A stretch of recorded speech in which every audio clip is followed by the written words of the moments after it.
सैनिक टाकळी नदी परिसरात पुन्हा एकदा मगरीचं दर्शन, नागरिकांमध्ये भीतीचं वातावरण। सैनिक टाकळीच्या कृष्णा नदीचं पात्र तसेच परिसरामध्ये मगरींचा वावर मोठ्या प्रमाणावर वाढलाय। गेल्या कित्येक दिवसांपासून कृष्णा व पंचगंगा नदीच्या पात्रात या मगरींमुळे नागरिकांमध्ये भीतीचं वातावरण आहे। काल सैनिक टाकळीतील ओत या क्षेत्रातील गवतात तब्बल 10 ते 12 फूट लांबीच्या भल्या मोठ्या मगरीचं दर्शन झाल्यामुळे नदीकाठील नागरिकांमध्ये भीतीचं वातावरण पसरलं। आजपर्यंत या मगरींनी कित्येक मुक्या प्राण्यांचा जीव तर घेतलाच आहे, दत्तवाड येथील नदी परिसरात तर एका व्यक्तीचा बळी देखील घेतला। सैनिक टाकळी परिसरात या अगोदर देखील नागरिकांनी नदी पात्रातच नव्हे तर नदीच्या लगोलग असलेल्या गवतात या मगरींना पाहिलं। कित्येक मगरींना पकडून त्यांना वन विभागाकडे देखील सुपूर्द केले। सैनिक टाकळीच्या नदी क्षेत्रात कित्येक लोकांची शेती व जनावरांसाठी चारा आहे, त्यामुळे नदीपात्रा शेजारील शेती परिसरात नागरिकांची मोठ्या प्रमाणावर वर्दळ असते। नदीपात्रा शेजारील शेती परिसरात त्यामुळे नागरिकांची मोठ्या प्रमाणात वर्दळ असते।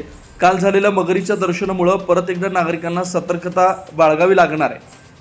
येथील शेतकरी तसेच मासेमारी यांनी या मगरींना पकडून कायमस्वरूपी त्यांचा बंदोबस्त करण्याची मागणी केली, कारण यापुढील काळात देखील अशा प्रकारे मगरींचा वावर वाढला तर भविष्य काळात जीवितहानी होण्याचा धोका देखील या परिसरात पसरलाय।